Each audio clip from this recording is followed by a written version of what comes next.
Have you ever wondered how to remediate stormwater infiltration basins that just aren't draining properly?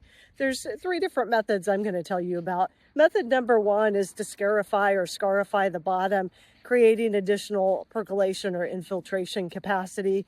Number two is to remove compacted soils and replace with soils that are well drained, similar to bioretention. Number three is to add in dry well type systems to better drain problem areas within the infiltration basins.